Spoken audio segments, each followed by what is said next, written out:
तो आज हम एक्सप्लेन करने जा रहे हैं एक रोमांटिक मूवी जिसका नाम है डर्टी डांसिंग। तो चलिए मूवी को एक्सप्लेन करते हैं। मूवी की स्टार्टिंग 1963 से होती है और हम एक लड़की को देखते हैं और जिसका नाम बेबी हाउसमैन होता है। और बेबी अपनी फैमिली के साथ में वेकेशन पे जा रही होती है। उसकी फैमिली में उसके फादर जैक और उसकी मॉम मार्गी और उसकी बड़ी बहन लिशा भी होती है। यहाँ पे ये लोग अपने फादर के फ्रेंड के रिजॉर्ट में आ रहे होते हैं। जैक के फ्रेंड का नाम मैक्स होता है और मैक्स का रिजॉर्ट बहुत ही आलीशान होता है। और यहाँ पे बेबी रात में रिजॉर्ट को घूमने के लिए निकल पड़ती है। घूमते घूमते वो इस रिजॉर्ट के रेस्टोरेंट में पहुँचती है। यहाँ पे मैक्स अपने एम्प्लॉय से कह रहा होता है कि तुम लोगों को किसी भी हाल में यहाँ पे आए हुए लोगों के बेटियों के साथ में रोमांस करना है, चाहे तो उनकी बेटियां कितनी भी बदसूरत क्यों ना हो।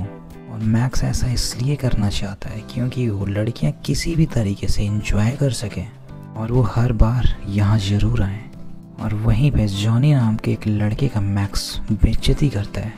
जॉनी यानी कि इस होटल का डांसर, वो यहाँ पे अपने डांस से लोगों को एंटरटेन कर रहा होता है। नेक्स्ट सीन में हम देखते हैं कि बेबी की पूरी फैमिली मैक्स के रिजॉर्ट में आती है और मैक्स उन लोगों का बहुत ही अच्छे से ध्यान रखता है। और मैक्स यहाँ अपने पोते को इन लोगों से इंट्रोड्यूस करवाता है और वो अपने पोते नील को बेबी के साथ में फ्लर्ट करने की पूरी जिम्मेदारी भी देता है। नेक्स्ट सीन में हम देखते हैं कि एक रात बेबी टहलते टहलते स्टाफ क्वार्टर्स के पास में चली जाती है और यहाँ पे बेबी की मुलाकात बिली नाम के लड़के से होती है और बिली बेबी को अपने साथ में लेकर के जाता है। और वहाँ पे स्टाफ मेंबर्स की पार्टी चल रही होती है जहाँ पे सारे लोग डर्टी डांसिंग कर रहे थे। और यहाँ पे बेबी और जॉनी एक दूसरे से इंट्रोड्यूस होते हैं, जिसके बाद बेबी जॉनी के साथ में डांस करती है। बेबी को तो डांस करना भी नहीं आता था, वो फिर भी थोड़े बहुत कमर हिलाती है। यहाँ पे जॉनी के साथ में भी एक लड़की डांस करती है जिसका नाम टैनी होता है। पैनी देखने में बहुत ही खूबसूरत और हॉट होती है और वो बेबी के साथ में बहुत ही अच्छे से पेश आ रही होती है।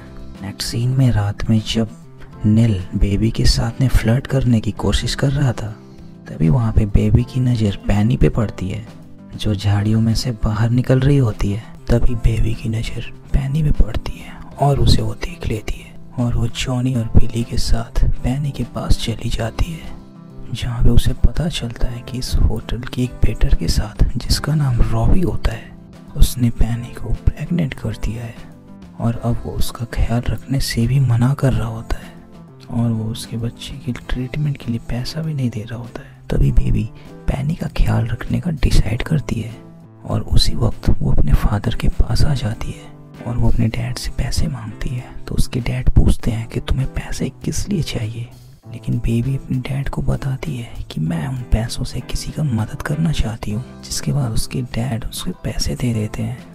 रात में बेबी पैनी से मिलती है और वो पूरे पैसे उसे दे देती है, लेकिन स्टार्टिंग में पैनी उन पैसों को लेने से मना कर देती है और पैनी बेबी को बताती है कि मुझे जॉनी के साथ में पास के एक रिजॉर्ट में परफॉर्मेंस भी करना है और उस परफॉर्मेंस के लिए हम लोगों को काफ़ी अच्छे पैसे मिलने वाले हैं और मैंने अगर अपना ट्रीटमेंट करा लिया यानी कि बच्चे को गिरा दिया तो वहाँ पे परफॉर्मेंस भी नहीं कर पाऊँगी। तभी बेबी बोलती है अगर तुम चाहो तो तुम्हारे बदले मैं परफॉर्मेंस कर सकती हूँ। और ये सुनने के बाद में पैनी अपना ट्रीटमेंट कराने के लिए रेडी हो जाती है, लेकिन बेबी को तो बिल्कुल भी डांस नहीं आता। तो यहाँ पे पैनी बेबी का डांस सिखाता है और उसे परफॉर्मेंस के लिए तैयार करता है। इस दौरान बेबी को जॉनी पसंद आने लगता है और वो दोनों एक दूसरे के काफ़ी करीब भी आने लगते हैं। अब प्रैक्टिस करते करते वो दिन आ ही जाता है जब इन दोनों को साथ में परफॉर्मेंस करना होता है।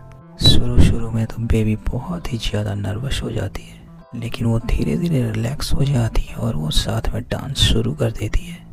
और डांस के दौरान ये दोनों ही एक स्टेप करने में नाकाम हो जाते हैं, लेकिन फिर भी एक्सपर्ट जॉनी किसी तरीके से मैनेज कर लेता है और उनका परफॉर्मेंस भी काफ़ी अच्छा जाता है। जॉनी और बेबी जब उस रिजॉर्ट से वापस आ रहे होते हैं तब तक पैनी का भी ट्रीटमेंट हो चुका होता है और उसकी तबीयत भी काफ़ी ख़राब हो जाती है और उससे दर्द भी बिल्कुल बर्दाश्त नहीं हो रहा था। ये बात जैसे ही बेबी को पता चलती है तो बेबी के फादर डॉक्टर होते हैं और वो उन्हें लेके भागते हुए आती है। उसके फादर आते हैं और उसका चेकअप करते हैं और उसे कुछ मेडिसिन्स देते हैं। लेकिन यहाँ पे जैक को थोड़ी गलतफहमी हो जाती है। वो पैनी के इस हालत के लिए उस लड़के को जिम्मेदार समझ बैठते हैं और वो बेबी से भी काफ़ी नाराज़ हो जाते हैं और वो बोलते हैं कि ये अबॉर्शन वाली बात तुम्हें मुझसे बिल्कुल भी नहीं छुपानी चाहिए थी। उसके साथ वो जॉनी के पास रहने के लिए बिल्कुल मना कर देते हैं। लेकिन अभी भी बेबी कहाँ ही सुनने वाली थी। उसे तो जॉनी से इश्क हो गया था। वो अपने डैड से छुप के जॉनी से मिलने के लिए आती है और वो जॉनी से सॉरी भी बोलती है कि मेरे फादर ने तुम्हें उस टाइम पे ऐसा बोला। और जॉनी को लगता है कि वो गरीब है इसीलिए उसकी बेइज्जती होती है। लेकिन बेबी उससे बोलती है कि तुम बहुत ही ज़्यादा स्पेशल हो और वो बोलती है कि इस पूरे वर्ल्ड में किसी का बेइज्जती करने का किसी को हक नहीं है। और वो बातों ही बातों में अपनी फीलिंग्स भी जॉनी के साथ शेयर करना शुरू कर देती है और वो बोलती है कि मैं तुमसे बहुत ही प्यार करती हूँ। और एक छोटी उम्र में ही ये दोनों वहीं पे इंटीमेट हो जाते हैं।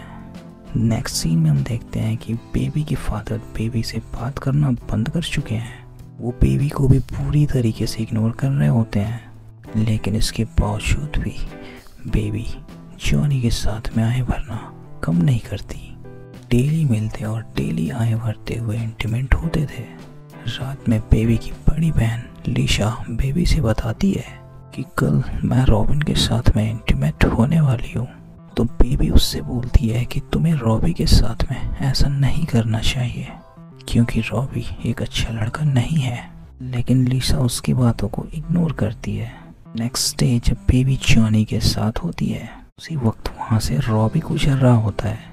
रॉबी बेबी के बारे में काफ़ी गलत बोलता है जिससे जॉनी को काफ़ी गुस्सा आ जाता है और उन दोनों के बीच फाइटिंग शुरू हो जाती है। यहाँ पे जॉनी रॉबी की अच्छी खासी पिटाई भी करता है। वहीं नेक्स्ट सीन में इस रिजॉर्ट में विवियन नाम की एक लेडी गेस्ट होती हैं और यहाँ पे विवियन जॉनी को ओपनली बोलती हैं इंटीमेट होने के लिए।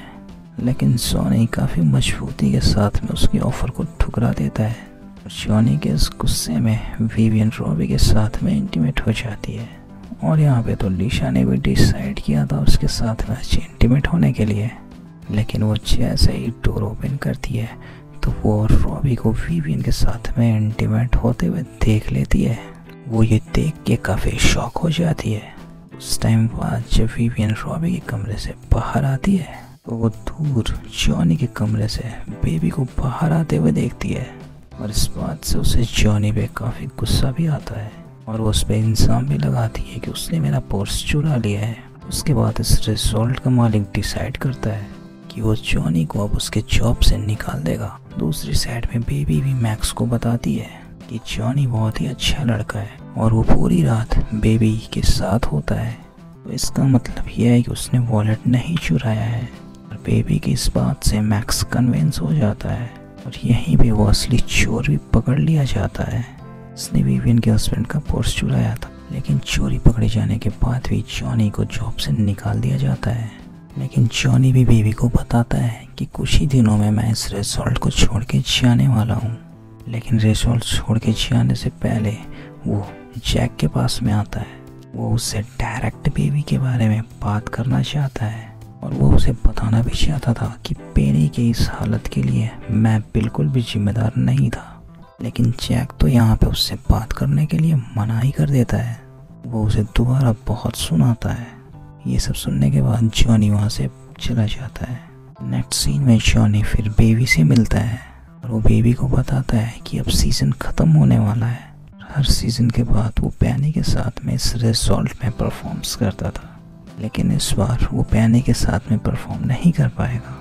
यहाँ पे जॉनी के जाने के बाद बेबी बिल्कुल भी अकेली पड़ जाती है। वो जॉनी की यादों में ही खोई सी रहती थी। अब वो दिन आ गया था जब इस रिजॉर्ट का सीज़न ख़त्म होने वाला था। सीज़न के लास्ट डेट पे सारे लोग स्टेज पे परफॉर्मेंस कर रहे होते हैं। परफॉर्मेंस के दौरान जैक उस वेटर के पास जाता है क्योंकि जैक को रॉबी इन दिनों काफ़ी पसंद आया था। वो उसे मेडिकल स्कूल का एक रिकमेंडेशन देता है। लेकिन तभी रॉबी जैक के सामने उसे बोलता है कि मैं तुम्हें थैंक यू बोलना चाहता हूँ क्योंकि तुमने मुझे पैनी जैसी मुसीबत से बचा लिया और जैक को भी समझ में आ जाता है कि पैनी को उस तकलीफ में डालने वाला जॉनी नहीं बल्कि रॉबी होता है। और उसी वक्त वो रॉबी से वो रिकमेंडेशन लेटर छीन लेता है।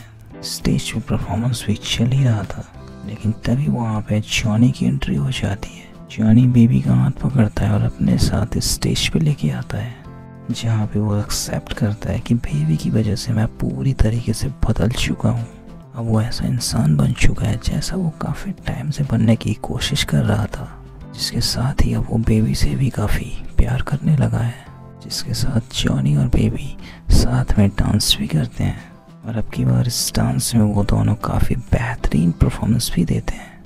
वहाँ पे मौजूद सारे लोग उस डांस का काफ़ी इंजॉय करते हैं और सभी उठ करके अपना डांस भी करना शुरू कर देते हैं। यहाँ पे जैक को भी अब समझ में आ ही जाता है कि उसे अब जॉनी से माफ़ी मांग लेनी चाहिए। परफॉर्मेंस के बाद वो जॉनी और बेबी दोनों से ही माफ़ी भी मांगता है। बेबी उसे माफ़ करती है और उसे तुरंत गले लगा लेती है और यहीं भी इस मूवी की हैप्पी एंडिंग हो जाती है।